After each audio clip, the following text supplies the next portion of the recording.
Всем привет, меня зовут Сергей Нео, и вы на канале Не Ноль. Вы не поверите, но я нахожусь в Вологде за 500 километров от дома. Зачем я поехал сюда, чтобы купить новое оборудование, я расскажу в дальнейшем. А также расскажу, что оно мне даст и как это работает. Не переключайтесь. Я купил аквабластинговую камеру. Небольшую компактную аквабластинговую камеру. Что такое аквабластинг? Это процесс очистки деталей от загрязнений с помощью воды, точнее даже с помощью абразива в воде. В качестве абразива обычно применяются стеклянные шарики.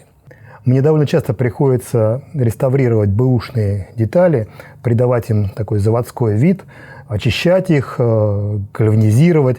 И в этом процессе сейчас самой оптимальной технологией является аквабластинг.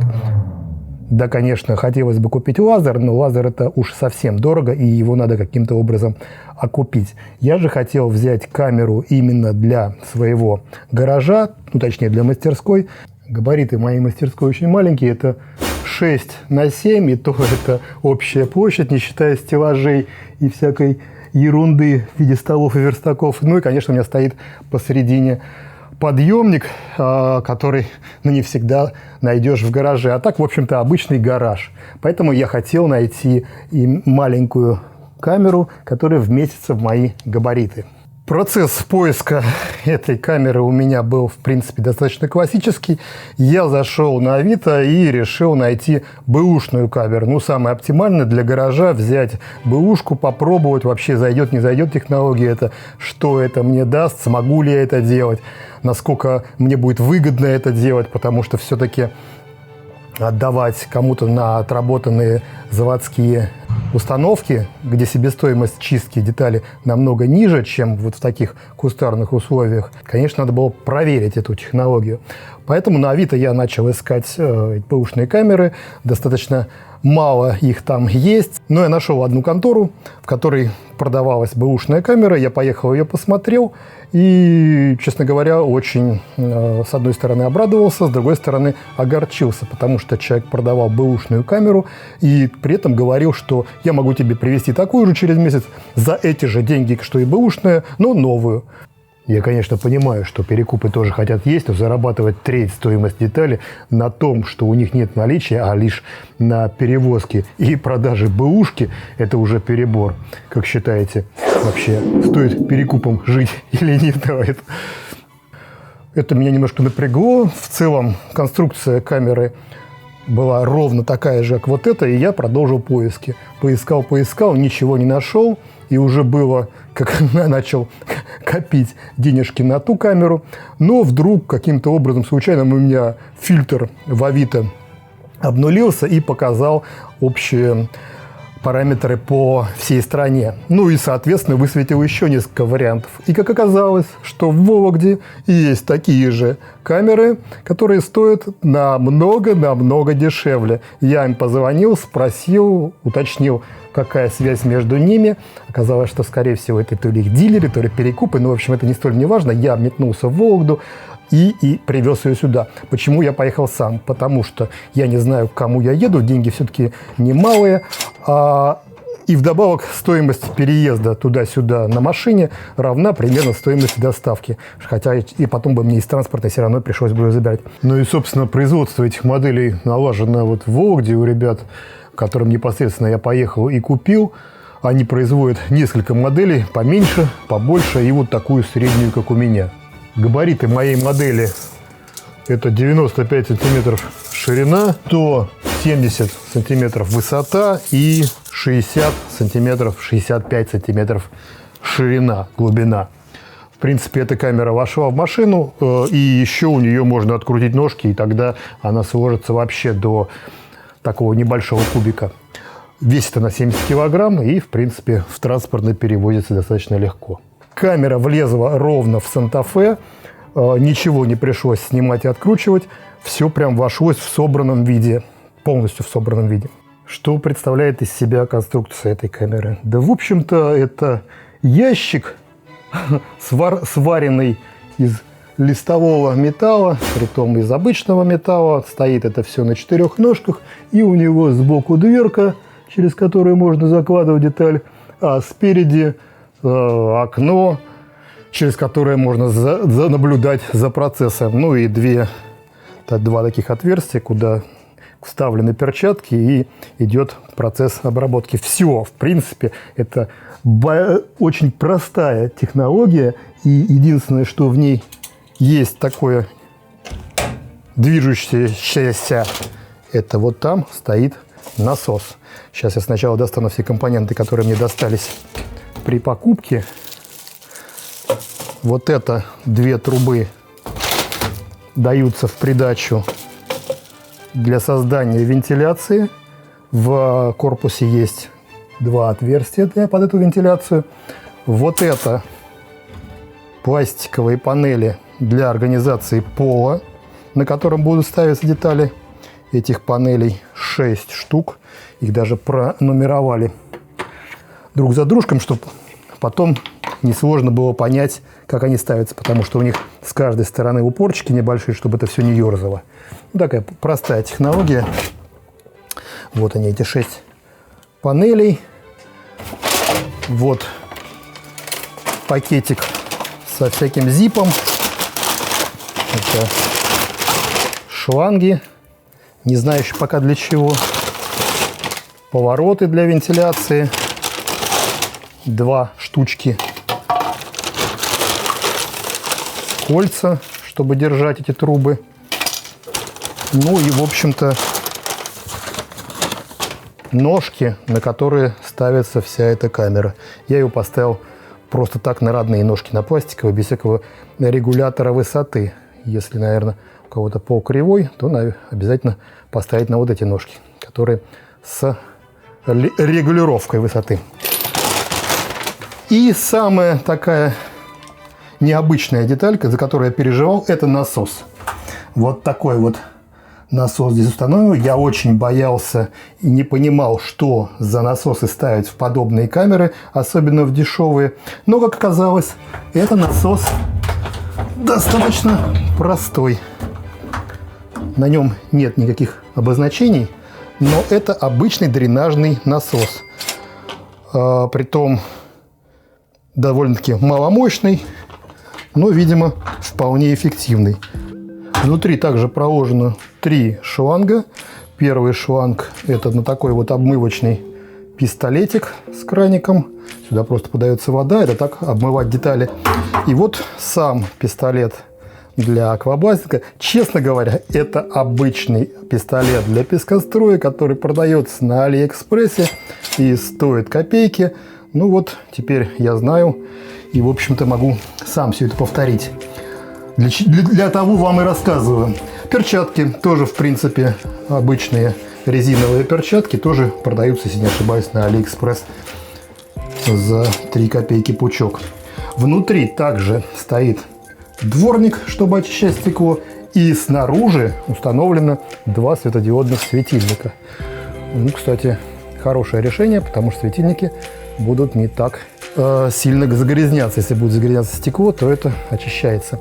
Также дворником управляет моторчик, и стекло, если не ошибаюсь, от какого-то УАЗика. То есть оно стоит на резиновом уплотнителе. Вся эта конструкция вполне заменяема. К освещению и к дворнику подходит вот такой вот электрический блок, где это все включается. Все это включается вместе с насосом в розетку. И есть вот такая маленькая педалька, которая служит для того, чтобы включать дворник. То есть мы ногой можем нажимать и включать сам дворник. Это мы посмотрим. Сбоку дверка, через которую запихивается внутрь деталь. Также на уплотнителе по кругу. И на вот таком фиксаторе двери. Вот так это все плотненько закрывается. И вот сюда идет защелочка на всякий случай, чтобы само не открывалось. Ну, в общем, все банально, примитивно и просто. При открытии двери, я так понимаю, на небольшое расстояние сделан специальный слив. Вон там отверстие в камеру, чтобы со стенок, с дверки стекла вода, и это можно было открывать, чтобы вокруг не было лужи. С другой стороны 2 штуцера, один под воздух, который подается в аквабластинговый пистолет, другой под воду для крана обмыть. Снизу вся эта конструкция представляет вот собой такой конус. В самом низу находится кран, через который можно будет сливать абразив. Следующий кран для того, чтобы сливать грязную воду до абразива, то есть абразив насыпется до этого уровня. И следующий слив еще выше, это для того, чтобы сливать просто грязную воду при обмывке деталей. Ну, вот так вот выглядит весь этот процесс. Теперь можно попробовать это все запустить. В целом такую конструкцию собрать самому, это вот нет ничего проще, особенно если владеешь как минимум сваркой. Я хотел собрать эту конструкцию, но потом понял, что если я начну ее собирать, это, во-первых, будет очень долго, потому что я не смогу ее собирать вот в таком простом виде. Это самая простая камера, без всяческих наворотов, которые только возможны. Я же по своей натуре такой человек, что начну вникать в процесс, делать всякие поворотные столы, выезжающиеся рельсы и тому подобное, и это затянется на несколько лет. Я решил, что возьму вот сейчас такой простой вариант. Во-первых, попробую. Во-вторых, если уже мне так все понравится, то я сам модифицирую эту конструкцию, и уже тогда мне будет проще работать уже с готовой камерой. Ну, на крайняк я ее просто продам. Не намного дешевле, чем купил, как это делают другие очень умные люди. Ну вот сейчас со светом здесь вот такая картина, все очень ярко, все очень здорово. Не знаю, насколько долго продержатся эти светодиоды. В целом, надеюсь, что достаточно качественные. Сейчас я попробую собрать здесь все это в рабочее положение. Первое — это пол. Вот в самой первой детали сделан вырез, потому что здесь проходит шланг от насоса. Вторая деталь пола с другой стороны. Становятся они плотненько в распор, то есть их при производстве ребята уже подтянули. Сделали так, чтобы потом не пришлось их дорабатывать. Так, третий участок. Четвертый участок. Все очень плотненько, даже вот поднимается вверх. Пятый элемент. И последний, шестой элемент. Вот такой вид в финале получается, но это еще не полностью рабочий вид, это лишь такой предварительный, потому что туда, вниз, надо насыпать абразив и залить воду. В моем помещении нет канализации и нет водопровода, поэтому заливать мне придется все вручную, ну и засыпать, конечно, тоже вручную. Я для всей этой затеи купил вот эти же стеклянные шарики. Размером я взял размер 100-200. Чем меньше размер шариков, тем более бережная очистка происходит у деталей.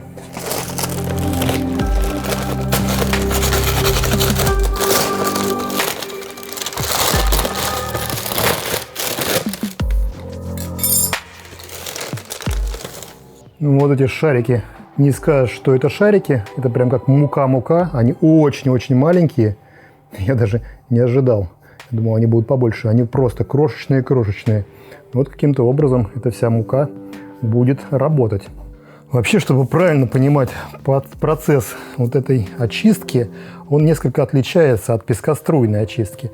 Там абразив является прям самим деформирующим звеном, которое бьет по детали и таким образом ее очищает. Здесь же весь процесс происходит на водяной подушке. То есть абразив через воду бьет по детали, и абразив не долетает до детали. Поэтому эта очистка является очень деликатной, и ей можно очищать пластиковые, резиновые, алюминиевые и любые другие детали без их деформации. В этом огромная прелесть. Ну, конечно, с другой стороны, грязь, которая летит с детали, засоряет эту смесь, и ее приходится менять. Поэтому весь процесс, хоть и цикличный, но требует смены абразива. Ну и, конечно, смены воды. Песок Высыпается непосредственно прямо в камеру. Вот. Продается он в 25-килограммовых мешках. Ну и уходит сюда, видимо, где-то половина. То есть нам надо засыпать до... Даже не половина, наверное, а треть. Ну вот насос уже плавает в песке. И осталось туда добавить воды. И все, наверное, заработает. Подключение вентиляции тоже штука, конечно, полезная, потому что дышать вот этой отработанной стеклопылью не рекомендуется. Но в моих кустарных условиях у меня таких промышленных масштабов не будет. И, в принципе, вытяжку прям колоссальную делать не надо. Хотя, в принципе, рекомендуется. Но в любом случае задние отверстия надо заглушить вот этими трубами, чтобы не было в камере отверстий и не абразив просто не улетал на улицу. Поэтому надо будет поставить трубы. Конструкцию сделали таким образом, что все просто плотненько входит в свои размеры. И особых извращений делать не приходится. Вот есть отверстие для того, чтобы закрепить эту трубу. И вот он, вот так выглядит изнутри выход под вентиляцию. Интересно, потечет, не потечет.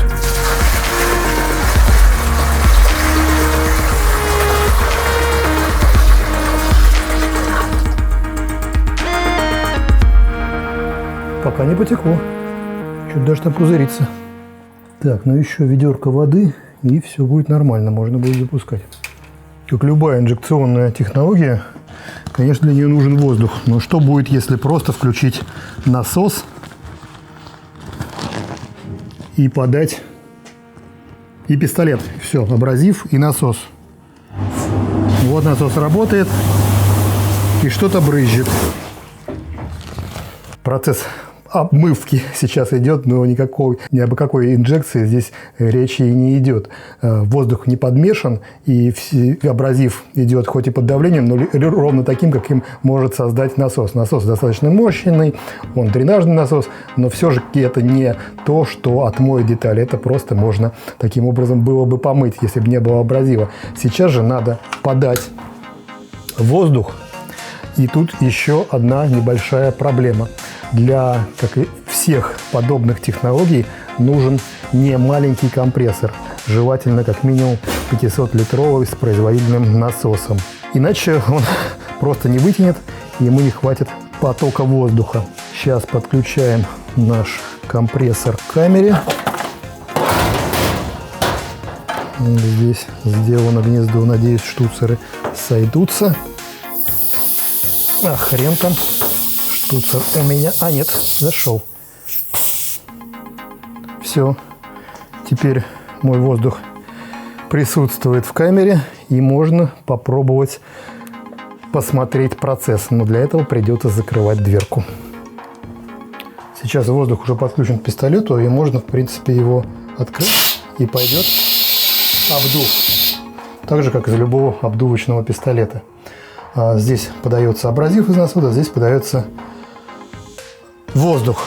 В принципе, перемешивание этих двух составляющих дает процесс мойки. Сейчас мы его проверим. Начну я свои эксперименты с вот такой вот алюминиевой детали. Я ее предварительно даже не мыл, хотя в принципе рекомендуется заранее отмывать. Но это для чистоты эксперимента. Мне интересно, насколько быстро будет испачкан абразив. Так что вот в таком виде сейчас я ее засовываю в камеру и будем наблюдать за процессом.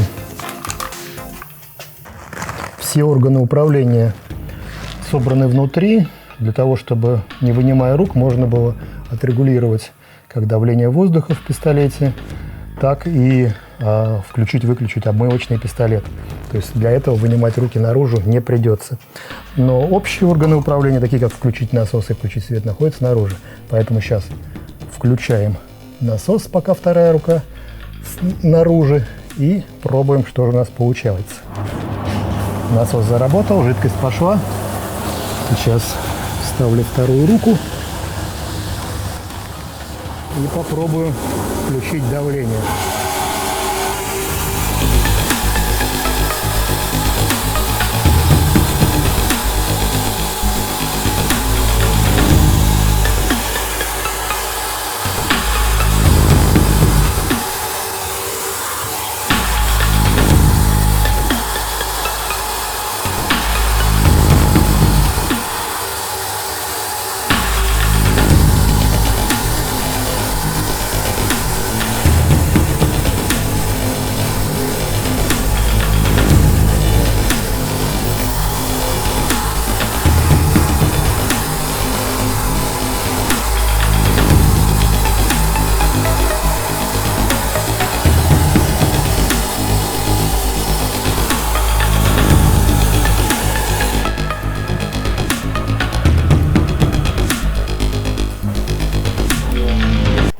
Ну вот, буквально минутку я всем этим позанимался. И интересно посмотреть, что получилось. Притом, интересно, дворник не работает, когда не включен насос. То есть надо включить насос, тогда работает и дворник. Без дворника в этой камере, конечно, ничего не увидишь в процессе. И плюс вентиляция позволяет ликвидировать этот туман. Чем хуже сделана вентиляция, тем больше вот этого тумана. Вот мы открываем камеру, и там такой летающий дым, пар. Или что это такое, вот его видно. Что же с нашей деталью? Ну вот, для того, чтобы абразив не оставался на детали, служит обмывочный пистолет. И по-хорошему надо было бы сейчас ее обмыть, а после этого доставать. Потому что сейчас она вся в этих мелких-мелких шариках. Но уже видно, я буквально 30 секунд, сколько, я не знаю, этот процесс шел, и даже пистолет еще не настроенный, я толком не выставил давление нужного, я просто эту камеру собрал, запустил, и вот видно, что уже деталь можно очищать, и она очищается. В процессе, я надеюсь, наберусь побольше опыта и модифицирую этот пистолет, потому что, как я говорил, это обычный простой пистолет для аквабластинга, и не совсем он, для пескоструя именно что. И он не совсем предназначен для аквабластинга, точнее, совсем для него не предназначен. Поэтому надо будет по хитрым чертежам выточить свой пистолет, и тогда процесс изменится. Все сводится к тому, что факел распыла у этого пистолета очень узкий. И когда я мою деталь, то отмываю очень маленькую поверхность. А надо сделать пистолет, у которого факел распыла будет побольше, и он очень быстрее будет отмывать поверхность за ту же единицу времени. Какие ощутимые минусы есть у этой камеры? Ну, конечно же, в первую очередь у нее нету салазок для того, чтобы заезжала и выезжала деталь. Если деталь достаточно громоздкая, то какая-нибудь ГБЦ, а сюда влезает запросто рядная ГБЦ от рядной шестерки. Так вот, сюда уложить ее будет крайне проблематично, и также ее там внутри разворачивать. То есть все-таки места здесь мало, нет поворотного стола. Ну а пока что можно сказать, работает камера хорошо или плохо, это я пойму в результате долгой работы. Я надеюсь, что все мои модификации, которые я буду делать с этой камеры, если я, конечно, их буду делать, а скорее всего так и будет, я покажу. Во многих моих видосах будет виден процесс очистки деталей. Так что подписывайтесь на мой канал. Кому интересна эта тема, вы узнаете много нового и интересного. Также впоследствии я, конечно же, соберу свою камеру. Вот точно соберу. Потому что я, когда обзаведусь большим помещением, мне нужна будет большая камера. А сейчас этот вариант отличный. И, в принципе, я бы, наверное, его рекомендовал всем тем, кто хочет столкнуться с технологией аквабластинга, заняться этим в своем гараже, в такой маленькой мастерской. Так что подписывайтесь на канал, ставьте лайки, дизлайки. Не забывайте о разделе для спонсоров. Не забывайте, что у меня на канале есть возможность поставить супер лайк. Конечно, если у вас есть на это деньги. Так что всем удачи, всем пока.